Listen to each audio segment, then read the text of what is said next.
Well, good morning. I'm taking a chance here, recording this video. They're supposed to be coming and taking me for I don't even know what that word is, something dopamine stress test or something, but it's not dopamine. Uh, it's DOLORTAMINE, whatever the hell that is. I have no idea, but they're going to put my body under a lot of stress and see what happens. And it's called a stress test. So that's what's on the agenda, but they don't give me a time. And I sit and I wait and I wait and I put things off.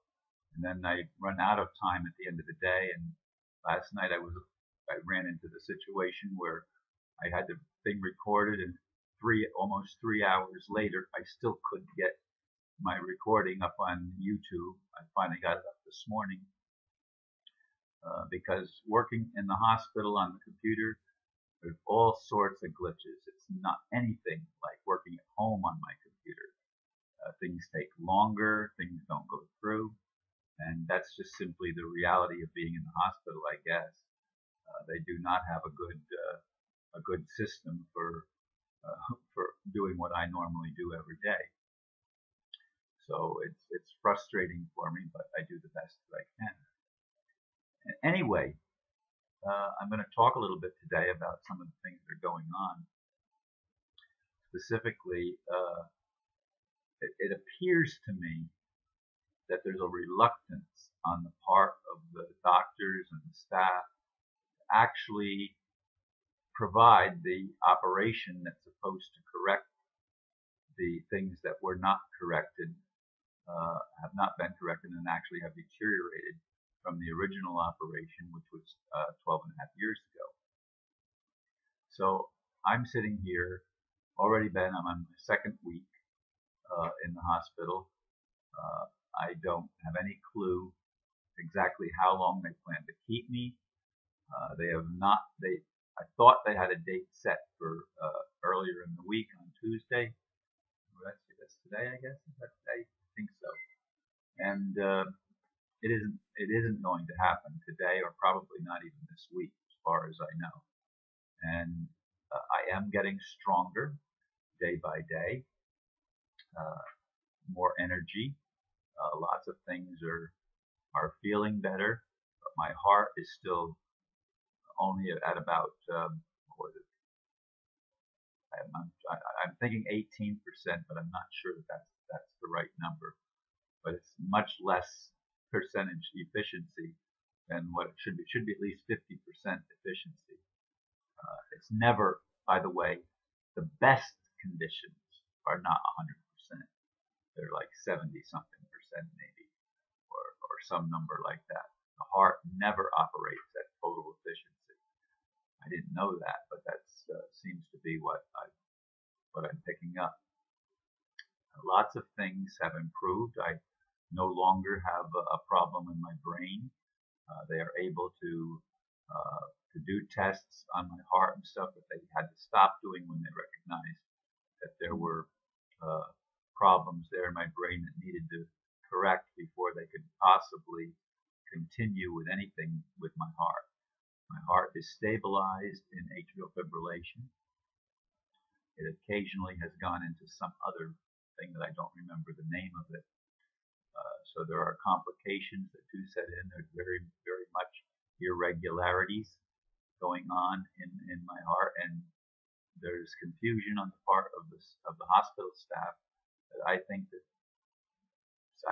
in one sense they wish it would just go away, and in another sense they don't know. They really don't. They're not confident that whatever they do is going to work. I mean, I could be totally wrong, but that's the perception that I get as I look at what's going on. And for me, if they're going to take, I mean, somebody suggested that it might take 4 to 6 weeks before they're ready to have an operation. And, I just can't be in the hospital for 4 to 6 more weeks. I mean, I'm sorry. Hospitals are not places of rest. They're not places of healing. They're places of testing and stressing you. Uh, it, it, it's constant stress, and now they're giving me today a stress test, and they're calling it what it is. But the whole thing is very stressful because you're not in control. They are in control of when things happen, how things happen, what they do, what they don't do. They give you medications that you may or may not even know what they're giving you. I mean, they tell you, but you don't know what it is, and you don't have time, energy to research what's going on. So you're at the mercy of the hospital. Now, I'm not in any way, shape, or form putting down the good people that work here and are doing the best they can to try to make things better for people and easier for people. I really think that most people, not all people, but most of the people that work in the hospital have good attitudes and good intentions and really want to help. And of course, like everybody else, they're human. Some days are better than other days. Some days they are really challenged. I see that with some people. And yet they still try to do the best they can. Most of the nurses work 12-hour shifts, and I've seen some of the nurses here an hour and a half after their shift ended, which means they don't always get to go home when their shift is over because they're not finished with all the work that has to be done. And all of them have more than one patient. You're not the single solitary patient that they're dealing with. They're dealing with several patients on the same floor on the same day, and they have to be there for each patient, and that's not always easy, as you can imagine. So I'm I'm very much respectful to the people that dedicate their lives to trying to help make other people better. But I do have a vision that ultimately we're not going to need to do operations and cut people open to see what's wrong and to give them medicine, some of which are poisonous, some of which have complications built in, because the medical profession, like everything else on our planet, has been operated by psychopaths for a very, very long time. People whose intention is only control, people whose intention is only to make problems because they monetize the problems and turn it into a way that they can become more powerful, more wealthy. It's a very, very sick world that we live on. It's absolutely insane. And the insane people are the ones that run the institution. Now, by saying that, I'm not saying that every hospital is run by insane people. But the overall scope of the medical profession is one that the benefit is not to make people well. It's to keep people sick, because that continues to increase the wealth. It continues to increase the power. This is the world that we live in, and it's the world that if we're going to have a world that works for everybody, we're going to have to change that. And these people that run the system in such a malicious way are going to have to be called on the carpet. They're going to have to either repent or somehow be stopped from being able to keep the world going the way that it's been going for such a long time. Everything is backwards. The churches do not try to teach freedom and do not try to liberate people. It's an enslavement system. Everything on our planet actually is an enslavement system. And this is one of the things that I've been talking about for a long time. I will continue to talk about it. Bob is not finished. Here's what I'd like to ask of you who are listening to this. It's not that I don't want to be patient, but by the same token, I want healing. And I'm not sure that they are capable of actually healing anybody. Not just me, but anybody.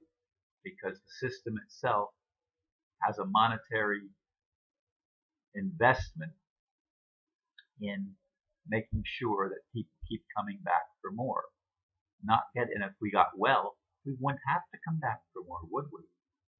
So the whole system, like everything else on our planet, is set up to enslave, to disempower, not to empower people. This is what needs to change, and we need to become aware of how the world works. There are beautiful people working in all of these professions. I mean, I've met some wonderful, wonderful nurses and doctors. I mean, it just makes my heart feel good to know that there are people that really care, that really want to do the right thing. And yet, most of us, including myself, have not been trained properly. We've not been given all the information that we need. And these are things that need to change and that we need to become aware of and address the issues and do the best we can to uh, to become all that we are capable of being. And we've only reached a small percentage of our potential so far. There's so much more that we can be and can experience if only we would not be brainwashed by a system that purposefully limits us. Anyway, I wanted to share these ideas with you because they've been strong on my mind. I'm hoping that throughout the day today and by tonight I will be able to get this video up. I never know. It takes time, but I appreciate that you keep praying for me, and more important than that, that you focus your energy on that which will truly heal, and not just me, but us as a human family, all of us, that we would be able to come together and that we would be able to overlook the things that we've used to divide ourselves and actually learn to love one another and to be at peace with ourselves and with each other, because when we are able to get there, we win. We change the world. The world doesn't have to keep going the way that it's been all of our lives. We have the ability and the opportunity right now to change that, and it's going to work in different ways with different people. With me, it took getting a stroke and having a heart that I thought was going to be good for the rest of my life, having a heart that has become very limited and is only working at a fraction of its capabilities. Yet, in all of this, good is coming out, and we will be able to hopefully change everything. And somebody just came in, and I'm recording a video, so just letting whoever it is, I don't even see them because of the curtain up. But anyway, thank you for listening, and keep me in your prayers. Keep all of us in your prayers that we will be able to transform the world that we live in and make it a world that truly works for everybody, not just a bunch of insane people that try to run things at the top. So may God bless each of you, and this is the longest video I've done since I've been in the hospital. Hopefully it will come out good in the recording.